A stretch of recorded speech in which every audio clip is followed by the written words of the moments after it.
আসসালামু আলাইকুম রহমতুল্লাহি ওবরাকাতুহু। কেমন আছেন সবাই? আশা করি সবাই ভালো আছেন, সুস্থ আছেন, নিরাপদে আছেন।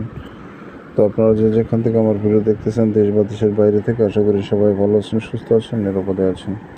তো আপনারা ভালো থাকুন, সুস্থ থাকুন, নিরাপদে থাকুন, এই কামনা করে আজকে নতুন ভিডিওটি আরম্ভ করতেছি। তো আজকে যে বিষয় নিয়ে আলোচনা করবে সেটা হচ্ছে অসুস্থ বান বা প্যারালাইসিস বান।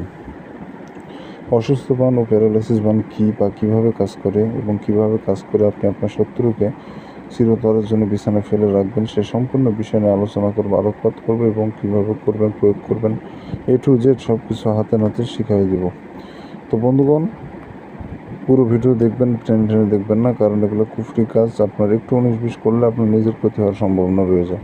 একটু ভুল করবেন, শত্রুকে অসুস্থ বানাতে যায়, নিজে অসুস্থ হয়ে যাবেন। অতএব সুন্দরভাবে সঠিক নিয়ম পালন করে আপনাকে কাজ করতে হবে, 100% সফলতার সহিত কাজ করতে পারবেন।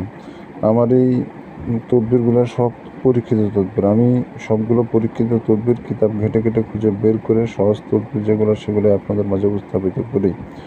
আমি যে তদবিরগুলো দিয়ে থাকি অন্য কোনো চ্যানেলে আপনি খুঁজে দেখেন, পাবেন না। এসব তদবির সবার কাছে থাকে না, পাবেন না।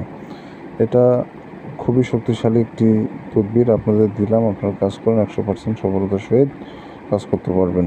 তো অনেক ভাই ও বন্ধুরা আছেন যারা শত্রু যারা অতিষ্ঠ হয়ে গেছেন, শত্রু আপনাকে বাঁচতে দিচ্ছে না, বিভিন্ন রকমের অপমান অবদস্ত অত্যাচার আপনাদের করতেছে।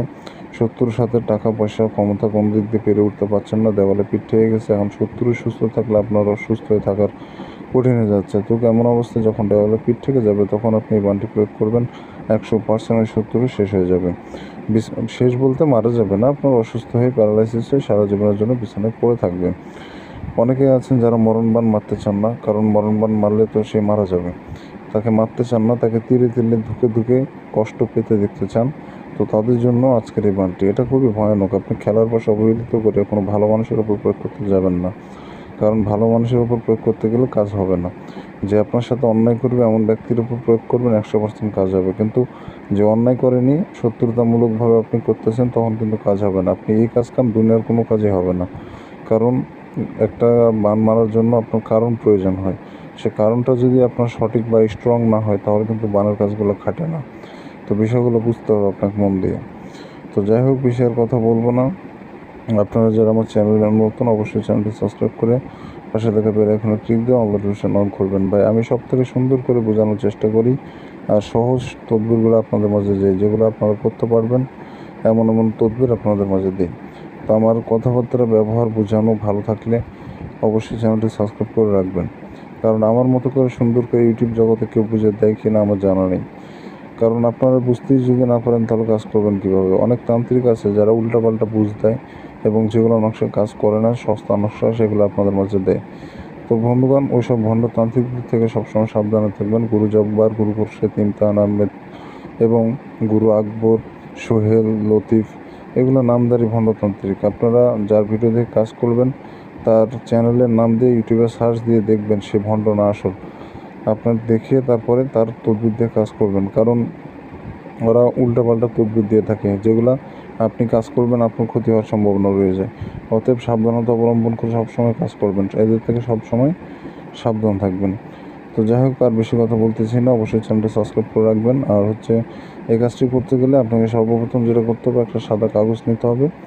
সে সাদা কাগজের উপরে লাল অথবা জাফরান কালি দিয়ে আপনাকে সম্পূর্ণ নকশা লিখতে হবে। আপনি স্কেল নেবেন, স্কেল ব্যবহার করলে সুন্দর করে দাগ টেনে কুশি টেনে অঙ্কন করা যায়, আর স্কেল ব্যবহার না করলে তেড়া ব্যাখা হয়। আর যদি আপনি স্কেল ব্যবহার না করেও যদি লিখতে পারেন, তেড়া ব্যাখা যদি না হয়, তাহলে আপনার জন্য সেটাই ভালো। আপনি লিখতে পারবেন, সমস্যা হবে না। তো এইভাবে করে মূলত আপনার সম্পূর্ণ নকশা আপনাকে প্রস্তুত করতে হবে। আর মেন কথা, যে কাগজের উপর নকশা লিখবেন, কাগজটা যেন চকচক ফ্রেশ সাদা কাগজ হয়, কোনো রকম নোংরা আবর্জনা যেন কাগজে ভরে না থাকে। আপনার পবিত্র কাগজ দিতে হবে এবং নিজে আপনি যে নকশা লিখবেন, নকশাটা লেখার সময় নিজেও পাক পবিত্র থাকবেন। যে জায়গায় বসে নকশা লিখবেন, জায়গাটা যেন পাক পবিত্র হয়। তো বিষয়টা লক্ষ্য রাখবেন, লক্ষ্য রেখে সম্পূর্ণ নকশা আপনাকে প্রস্তুত করতে হবে, লিখতে হবে। আর যখন নকশা লিখবেন, আশেপাশে কেউ যেন না থাকে, নিরিবিলি পর্যায়ে বসে, একাকী বসে, কোলাহলমুক্ত জায়গায় বসে নকশা লিখবেন। এই নকশাটা যে কোনো দিনে লেখা যায়, তবে শুক্রবার দিনটা এই যে নকশা লেখার জন্য উত্তম একটা দিন। ওই দিন আপনি নকশা অঙ্কন করলে আপনার 100% গ্যারান্টিযুক্ত কাজ হয়। আর অন্য দিনে করলে নকশাটার ক্ষমতা কমে যায়, কিন্তু কাজ হবে, সমস্যা নেই, কিন্তু ক্ষমতা একটু কমজোর হয়ে থাকে। আপনি রাত 10টার পর নকশা অঙ্কন করবেন, রাত 10টার পর রাত 12টার আগে, রাত 12টার আগে, রাত 10টার পর যে কোনো টাইমে আপনি নকশা অঙ্কন করতে পারবেন এই টাইমের মধ্যে। তো যখন নকশা অঙ্কন করবেন, নকশা অঙ্কন করা হয়ে গেলে নকশার নিচে আপনাকে শত্রুর নাম এবং তার পিতার নাম এবং তার ঠিকানা দেবেন। এই 3টার নাম আপনাকে দিতে হবে নকশার নিচে, অথবা নকশার অপোজিট সাইডে, বিপরীত সাইডে, অপোজিট পৃষ্ঠায় আপনি নামগুলো দিতে পারেন। তবে সবথেকে ভালো হয় যে নকশা যে সাইডে লিখতেছেন নকশার নিচে নামগুলো দেওয়ার চেষ্টা করবেন, শত্রুর নাম, পিতার নাম, ঠিকানা। পিতার নাম না জানলে এই নকশাতে মায়ের নামও দিতে পারেন, এটা সমস্যা হবে না। তো এইভাবে করে মূলত আপনাকে সম্পূর্ণ নকশা লিখে ফেলতে হবে। তো নকশা লেখা হয়ে গেলে আপনাকে সূরা নাস পড়ে একবার নকশার উপর ফু দিতে হবে, তাহলে নকশাটা জাগ্রত হয়ে যাবে। নকশা জাগ্রত করার কিন্তু অনেক ধরনের মন্ত্র রয়েছে, আর এটাতে সূরা নাস পড়ে ফু দিলেই কিন্তু আপনার কাজ হবে, সমস্যা নাই। অন্য কোনো মন্ত্র ব্যবহার করার প্রয়োজন হবে না। কুল আউযু বিরাব্বিন নাস, মালিকিন নাস, ইলাহিন নাস, মিন শাররিল ওয়াসওয়াসিল খান্নাস, আল্লাযী ইউওয়াসওয়িসু ফি সুদুরিন নাস মিনাল জিন্নাতি ওয়ান নাস। এই সূরাটা একবার পরে নকশার উপর ফু দিবেন, আপনার নকশা জাগ্রত হয়ে যাবে, নকশা প্রাণ প্রতিষ্ঠা হবে।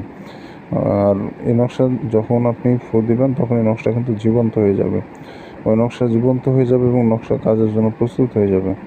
আপনি এখন কি করবেন, এই নকশাটা আপনাকে আগুনে পোড়ায় ফেলতে হবে, আগুনে পোড়ায় ফেলবেন। মোমবাতি একটা কিনে নিয়ে আসবেন, সেই মোমবাতিতে আগুন ধরাবেন, সেই মোমবাতি আগুনে পুরো নকশাটা পুরো ছাই করে ফেলে দিতে হবে। আপনার একটা জিনিস লক্ষ্য রাখবেন, নকশা আগুনে পোড়াচ্ছেন কোনো অংশ যেন বাদ না পড়ে, পুরো নকশাটাই যেন পড়ে, কোনো অংশ যেন বাদ থাকে। একটু চিল পরিমাণ যদি পুড়তে বাদ থাকে তাহলে কিন্তু নকশা কাজ করবে না, পুরো নকশায় পুড়ে ফেলতে হবে। এবং নকশা পুরা হয়ে গেলে যে ছাইটা থাকবে ওই ছাইটা আপনি পানিতে ফেলে দেবেন, যে কোনো জায়গায় ফেলবেন না, ওইটা আপনার পানিতে, পুকুর, খাল, বিল, নদী, নালা, সমুদ্র, যে জায়গায় হোক আপনি ফেলে দিয়ে আসবেন। এটুকু কাজ মূলত করে রাখবেন। 24 ঘন্টার মধ্যে শত্রু আস্তে আস্তে করে অসুস্থ হয়ে পুরোটাই প্যারালাইসিসড হয়ে যাবে, পুরো শরীর প্যারালাইসিসড হয়ে যাবে। তবে তার মুখটা ভালো থাকবে, মানে মুখ দিয়ে কথা বলতে পারবে কিন্তু শরীর নাড়াতে পারবে না। তো বিষয়টা এমন হয়ে গেছে। তো এটা খুবই পরীক্ষিত তদবির আমি দিলাম আপনাদের মাঝে, আপনারা কাজ করেন, ইনশাল্লাহ সফলতা অর্জন অবশ্যই করতে পারবেন, কারণ খুবই পাওয়ারফুল নকশা, এগুলো নকশা অন্য কোথাও পাবেন না। আর অনুমতি ছাড়া কিন্তু কাজ হয় না। আপনার পরিচিত কোনো যদি সিদ্ধ গুরু থাকে, খালি তান্ত্রিক বা গুরু হলে হবে না, ওকে সিদ্ধ হতে হবে। অনেকে ভুলটা করেন যে কাজ করায় নেন অনেকের থেকে, কিন্তু সিদ্ধ গুরু কিনা জিজ্ঞেস করেন না। ভাই, সিদ্ধ গুরু ছাড়া কেউ কাজ করে দিতে পারবে না আপনাকে, সিদ্ধ গুরু ছাড়া কেউ কাজ করে দিতে পারবে না। এই জায়গাতে আপনারা ভণ্ডামির শিকার হন। আপনারা যার থেকেই কাজ করে নেন বা যার ভিডিও থেকে কাজ করেন, যার থেকেই অনুমতি নেন, সিদ্ধ গুরু হতে হবে, তাহলে আপনার কাজ হবে, তাছাড়া হবে না, তাছাড়া উপায় নাই। আমি একজন সিদ্ধতান্ত্রিক, আমার থেকে যদি অনুমতি নিতে চান চ্যানেলটা সাবস্ক্রাইব করতে হবে, কমেন্টের নাম লিখতে হবে, অনুমতি পেয়ে যাবেন। চ্যানেল সাবস্ক্রাইব না করলে আমি কাউকে অনুমতি দেই না, বা কমেন্টে নিজের নাম না রাখলে অনুমতি দেই না, কারণ আপনার যদি নামই আমি না জানলাম তাহলে আপনাকে অনুমতি কীভাবে আমি দেবো। আশা করি বুঝাতে পেরেছি। আমি ভাই সুন্দর করে বোঝানোর চেষ্টা করি, খুঁটিনাটি সব বিষয় বোঝানোর চেষ্টা করি। তো আপনারা যদি সফল হতে পারেন, এখানে আমার সার্থকতা। আপনাদের ব্যর্থতা মানে আমার ব্যর্থতা, আপনাদের সেবাই আমার লক্ষ্য। তো বিষয়টা হচ্ছে এই। আর যারা আমার সাথে ব্যক্তিগতভাবে যোগাযোগ করতে চান, ইমোতে নম্বর দেওয়া আছে, ভিডিও স্ক্রিনে। নম্বরটা ইমোতে সেভ করবেন, সেভ করে ইমোতে এসে যোগাযোগ করবেন, অথবা হোয়াটসঅ্যাপে এসে যোগাযোগ করবেন। আমাকে ফোনে কল দেবেন না ভাই, ফোনে প্রায় 1,500-2,000 কল আসে দিনের মধ্যে, আমি একটা মানুষ এত কথা বলতে পারি না। এই জন্য ইমো নম্বর দিয়ে রাখছি, ইমোতে কল দিবেন অথবা ভয়েসে বলে রাখবেন, উত্তর পাবেন ইনশাল্লাহ। তো এইভাবে মূলত কাজটা করে রাখবেন, কাজ আপনার হয়ে যাবে। তো এই ছিল মূলত বিষয়। ভালো থাকবেন, সুস্থ থাকবেন, দেখা হচ্ছে পরবর্তী কোনো নতুন ভিডিওতে।